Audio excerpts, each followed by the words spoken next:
Hello, everyone, and welcome to Locked On Flames. The rookie tournament has ended, and there may be a clearer picture of who has the strongest shot of making this team out of camp. Is there an answer to strengthening the right at home?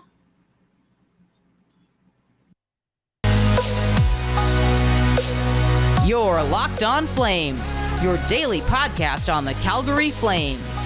Part of the Locked On Podcast Network, your team every day.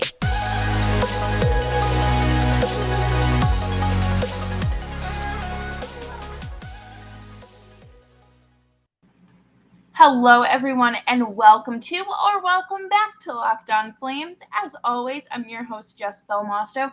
Thank you so much for tuning into today's episode. We are back to our daily programming here at Locked On Flames. And if you're new here, make sure that you're subscribed to Locked On Flames wherever you get your podcasts, and we're also free on YouTube as well. So subscribe, hit that notification bell, and make sure that you set it to all and not personalized. But today we are going to talk about the rookie camp and certain players that are just appeared to be destined to make the roster right out of camp, or so we thought.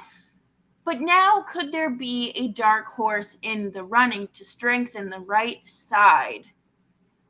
This is just a reminder that this hockey that is being played, it does not matter in the grand scheme of things. It's not like there's points up for grabs or there's, playoff spots on the line or anything like that. It is just a rookie showcase. And what I gathered is that the Flames just have another stellar goaltender in Dustin Wolf. You could do anything to make your team good, but I think if you went out and talked to any other AHL team out there, they would say, yeah, we would want Dustin Wolf on our team. Like, if they can make one change sort of deal. But it was the offense that fell flat and could not help their goaltender out. Where have we heard that story before? But it looks like the Flames dropped all the tilts based on their website. And, it's just disappointing to see that, because you hope that you can at least put up a fight, do something to make a statement, especially as rookies. You hope to go out there and kind of make you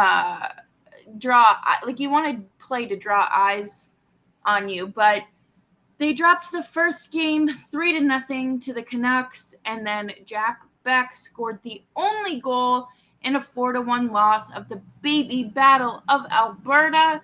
And then they came around Monday afternoon to finally score some goals. They scored 3.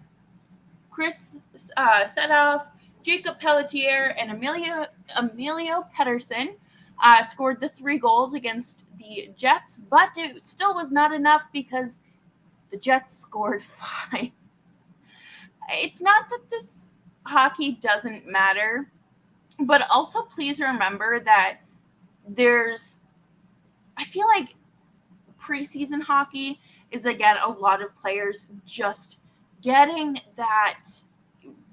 the rust off them, just, finding their groove again. Even though they practice all summer and whatnot and do workouts, it's not the same as playing with your solidified team sort of deal, So I think that it doesn't make sense to put a lot of weight into this, because at the end of the day, we're not going to look back at the end of the season and say, it was that one game against the Canucks back in September in the rookie showcase that really hurt this team, because it doesn't matter. And I think that obviously you want players to go out there and put up not a fight, but put their best foot forward and show that they could make this team out of camp. But at the same time, they're not going to strain themselves they know better than us what the projected lines are going to look like, and especially what the camp invites look like. You and I don't know unless you're somehow more involved than the rest of us. But at this point in time, I don't think that the camp roster invites are public yet. So at the end of the day, you really hope that there are players who don't take this personally if they don't make it to camp, and then if they don't make the team. I think that it's very easy to get it like a mixed kind of signal, and especially when you think you're going to make the team. We don't want bruised egos, we don't want bad blood or anything like that. It's too early in the season for it, and I don't think we need to do it. But coming up next, we are going to talk some more about the Calgary Wranglers and kind of how having them in Calgary is easy to kind of fluctuate the roster a little bit, and who's the dark horse right now that could make it out of camp. But before we do that, let me tell you about our friends at BetOnline. BetOnline.net is your number one source for all of your pro and college football betting needs and sports information this season. Find all of the latest football league developments, game matchups, news, and podcasts, including this year's opening weekend matchup, which already happened. So don't bet on those. They're already a thing of the past. But BetOnline is also your continued source for all of your sports wagering information, including live betting, esports, and scores. The fastest and easiest way to check in on all of your favorite sports and events, including MLB, MMA, boxing, and even golf. Head to the website today or use your mobile device to learn more about the trends and actions. BetOnline, where the game starts. If you have not already, please make sure to subscribe to Locked On Flames wherever you get your podcasts. You never want to miss a daily show, especially as the season revs up. I think it's going to be so much fun to start doing previews and game recaps. I'm looking forward to it. We haven't had real hockey to talk about for quite some time, so it'll be nice to kind of jump back into things. Speaking of jumping into things, let's talk about the Wranglers. If you don't know, if you're new here, if you're a new Calgary fan, hey, what's up? The AHL affiliate used to be in Stockton, California, the Stockton Heat. And then they moved to Calgary and are now the Calgary Wranglers. I think that this, not that it's like some sort of like bumpy transactional thing when players have to be, bumped up or down or things like that. But I think that it offers a much smoother process, kind of like with the Providence Bruins and Boston Bruins only being 45 minutes away from each other. It's so much easier for call ups, and you don't have to worry about planes, international traveling, or anything like that. But I also think that this means a few things. Brett Ritchie and Michael Stone are more than likely signing contracts. And I'm going to assume that they are okay with playing in the AHL. I think that they know at this point in their careers that they are very lucky to even be offered NHL contracts. So I think they understand that it has to be a two-way contract. And with the team being quite literally right there, it's going to be much easier for these transactions to happen. And, I think that it's just, again, an ego thing. You can't let this stuff get to you. It's part of the business. But something still needs to be done about the, a 10 million defenseman the Flames have under contract. Nils Lundqvist ended up getting traded for a first-round pick, which I think is a complete overpay from New York to Dallas. And I think if Valimaki gets traded, then the Flames would be very lucky to – I'm just saying Valimaki as if I know that he's on the move, but that's just kind of the assumption. I would say that you'd probably get a third or maybe a third if you're lucky, and then you're probably going to get a 6th round pick for him. because that is just one of the realities of, trading a defenseman that has not done anything in his time in the NHL or the AHL. And we have stockpiled defensemen. It is time to let other people have them.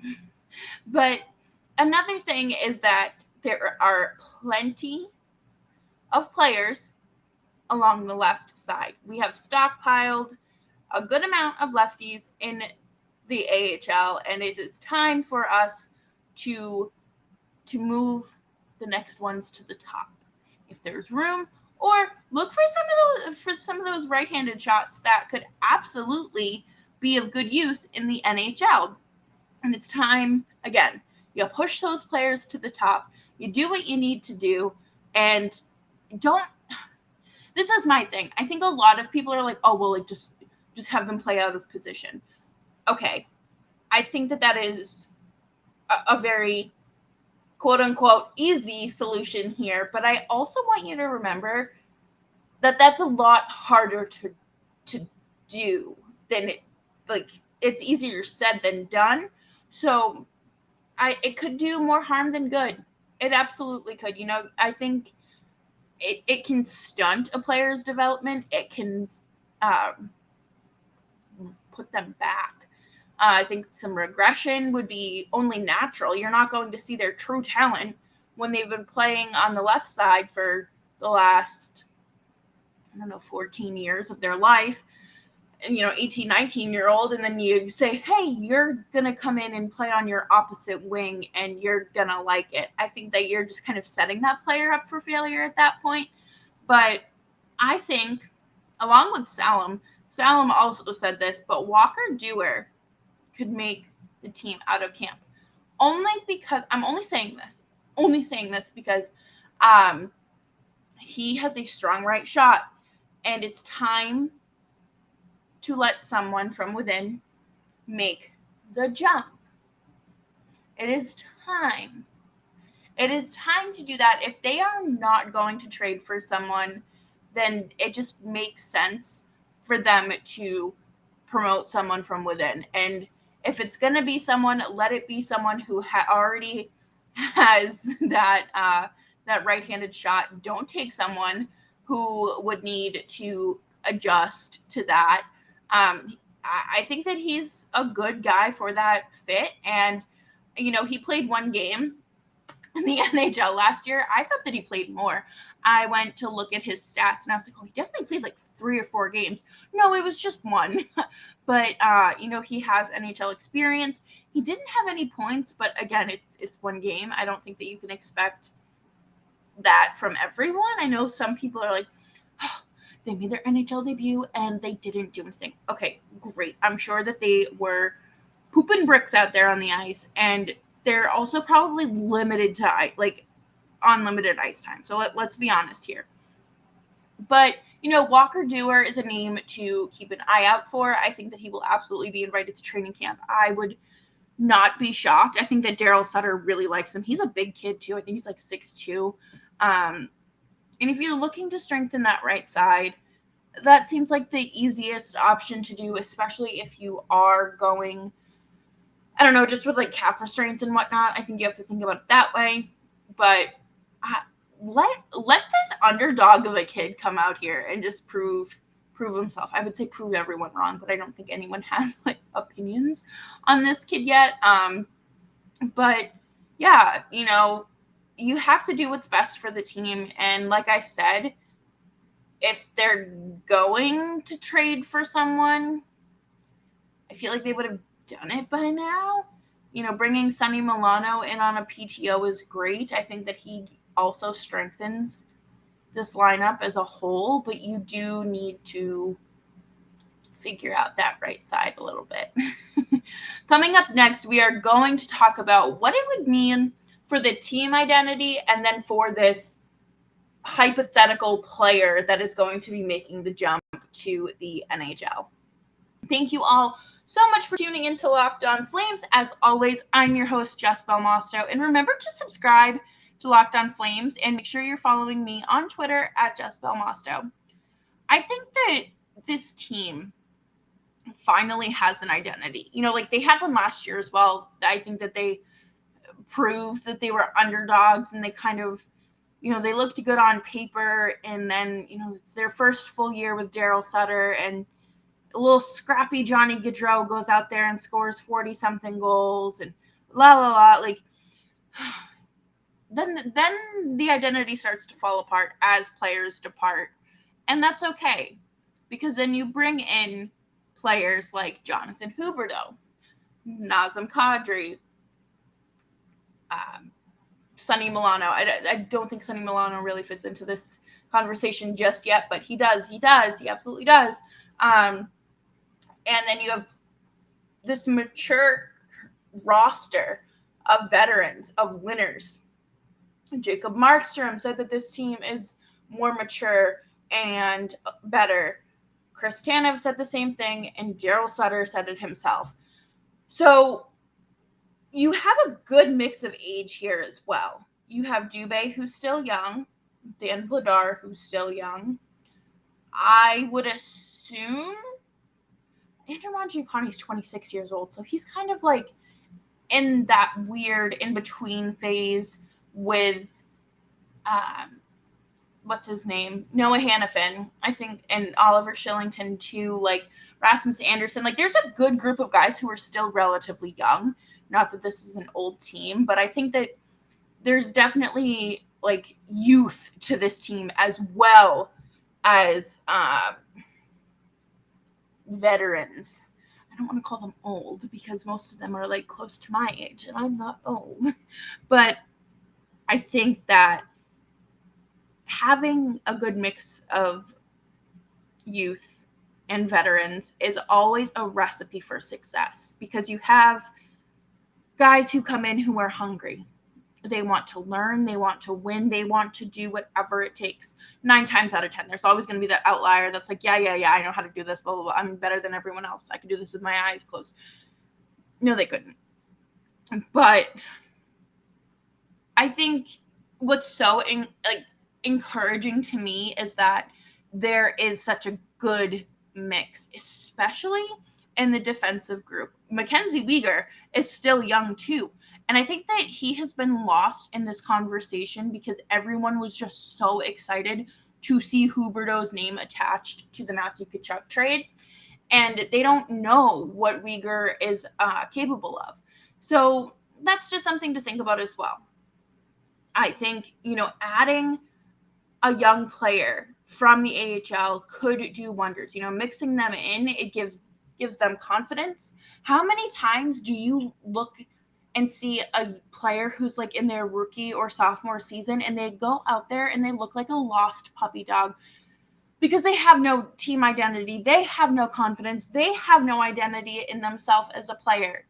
Just saying, I think that this especially the leadership group that this team has, it would be excellent to bring someone in and have them learn from what's here. And they could maybe even stay late for practice. I don't know what the rules are and whatnot, but I think anyone would agree that this is a good bunch. Not just of, players who can score and defend and block shots, but of guys who want to lead and to give the younger guys, like the intangibles. You can't teach someone charisma, but you can, what's the word I'm looking for? You can, inspire them to be that. And I think it's so important to have that atmosphere in a locker room. And I think it would be very important for any young player to be around that and to know, like, okay, this is a really great locker room that I have the potential to be a part of. I need to work harder. This is what I need to work on. And I think the hardest part is that there aren't many spots in this roster. There aren't many vacancies, which, is also like a very good thing as well. But for these young guys who may feel stuck in the AHL, there isn't a lot of room. But like I said, Daryl Sutter is very much a what have you done for me lately kind of coach, and it's going to depend on the call-ups and what his players do. I don't think he would ever scratch. I mean, he did scratch Sean Monahan last season, but that's because that's a different story. But I don't think I think he would send Brett Ritchie down and call someone up over just scratching. I don't know. Regardless, I think that there's going to be room for these players to kind of get in those fourth line minutes to get NHL experience. But I can just picture Daryl Sutter right now, like in his office, doing a pyramid of AHL players the same way that Abby Lee Miller does or did on Dance Moms. At the top of the pyramid, you have Dustin Wolf, the Maddie of our group. And at the bottom of the pyramid, I don't know. The offense as a whole. But thank you all so much for tuning in to Locked On Flames. As always, I'm Jess Belmosto, and I greatly appreciate you tuning in to our rookie camp recap. I am so happy to be here, back for you guys, Monday through Friday, every day of the week. It makes me so happy because being here means that hockey it's right under our nose. It's just about there. So stick around, and I cannot wait to chat with you all this season.